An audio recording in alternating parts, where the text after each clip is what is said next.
వరంగల్ జిల్లా ప్రధాన వార్తలను పరిశీలించినట్లయితే ఈ నెల 7వ తేదీన గీసుగొండ మండలం స్తంభంపల్లి గ్రామంలో ఓ వృద్ధురాలి దారుణ హత్యకు సంబంధించిన కేసును వరంగల్ పోలీసులు ఛేదించారు. ఈ మేరకు Warangal east zone DCP Ankit Kumar media సమావేశం నిర్వహించి మీడియా ఎదుట నిందితుడిని ప్రవేశపెట్టిన సందర్భం కనిపిస్తూ ఉంది.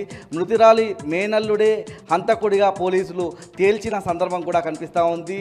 హంతకుడు రేకులపల్లి ప్రణయ్ వరంగల్ పట్టణంలోని మట్టెవాడ ప్రాంతానికి చెందినట్లుగా పోలీసులు గుర్తించిన సందర్భం కనిపిస్తూ ఉంది. జల్సాలకు అలవాటు పడి భారీగా అప్పులు చేసి ఆ అప్పులు తీర్చే క్రమంలో భాగంగా 4 ఇళ్లలో చోరీలు కూడా చేశాడని, అయితే అప్పులు ఎంతకీ తీరకపోవడంతో వాళ్ళ మేనత్త దగ్గర భారీగా డబ్బులు ఉంటాయని చెప్పి ఆమె దగ్గరకు వెళ్ళిన సందర్భంలో ఆమెను డంబెల్తో కొట్టి చంపినట్లుగా పోలీసులు తేల్చారు.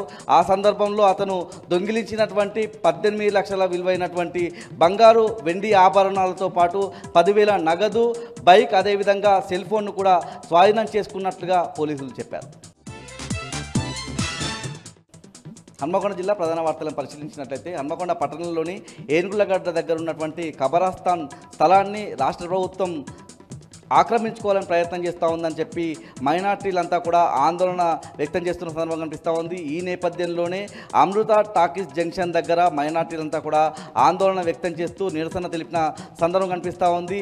ఏనుగులగడ్డ దగ్గర ఉన్నటువంటి ఖబరాస్థాన్ స్థలంలో రాష్ట్ర ప్రభుత్వం బస్ షెల్టర్ను నిర్మించేందుకు ప్రయత్నాలు చేస్తూ ఉందని, ముఖ్యంగా ఈ ప్రయత్నాలను మంత్రి కొండా సురేఖ అదేవిధంగా ఎమ్మెల్యే నాయన్ రాజేందర్ రెడ్డి చేస్తూ ఉన్నారని, వెంటనే ఆ నిర్ణయాన్ని వెనక్కి తీసుకోవాలని, లేకపోతే మంత్రి కొండా సురేఖ అదేవిధంగా ఎమ్మెల్యే నాయని రాజేందర్ రెడ్డి ఇళ్లను ముట్టడిస్తామని ఈ సందర్భంగా మైనార్టీ నాయకులంతా కూడా హెచ్చరించిన సందర్భం కనిపిస్తూ ఉంది. ముఖ్యంగా కేంద్ర రాష్ట్ర ప్రభుత్వాలు ఏదైతే వక్ఫ్ బోర్డు భూములను స్వాధీనపరుచుకునేందుకు ఆక్రమించేందుకు ప్రయత్నం చేస్తూ ఉన్నారని, ఆ ప్రయత్నాలను వెంటనే విరమించుకోవాలని ఈ సందర్భంగా మైనార్టీ నాయకులంతా కూడా చెప్పిన సందర్భం కనిపించింది.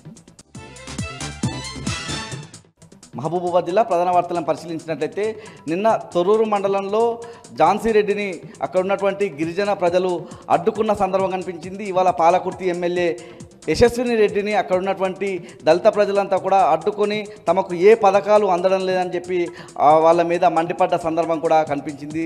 తొర్రూరు మండలం ఫతేపూర్ గ్రామానికి వచ్చినటువంటి ఎమ్మెల్యేను అక్కడ ఉన్నటువంటి దళిత ప్రజలతో పాటు ఇతర యువత అంతా కూడా అడ్డుకొని పథకాలకు సంబంధించి నిలదీసిన సందర్భం కనిపిస్తూ ఉంది. ఆ గ్రామానికి ప్రధానంగా పల్లెబాట కార్యక్రమంలో భాగంగా వచ్చిన సందర్భం కనిపించింది. తమకు ఎలాంటి సమాచారం ఇవ్వకుండానే మా గ్రామానికి వచ్చారని, ఇప్పటి వరకు మా గ్రామానికి ఏం చేశారో చెప్పాలని, దాంతోపాటు 420 హామీలు 6 గ్యారెంటీలు ఇచ్చి అధికారంలోకి వచ్చి ఏం అమలు చేశారో చెప్పాలన్నటువంటి అంశాన్ని అక్కడ ఉన్నటువంటి ప్రజలు నిలదీసిన సందర్భం కనిపిస్తూ ఉంది. దాంతోపాటు కాంగ్రెస్ ప్రభుత్వం అమలు చేస్తున్నటువంటి ఇందిరమ్మ ఇండ్లకు సంబంధించిన పథకంలో అవకతవకలు జరుగుతున్నాయని, మా గ్రామంలో ఒక్క ఎస్సీ కుటుంబానికి కూడా ఆ పథకానికి సంబంధించి అమలు జరగడం లేదని చెప్పి అక్కడ ఉన్నటువంటి ప్రజలంతా కూడా తమ నిరసన వ్యక్తం చేసిన సందర్భంగా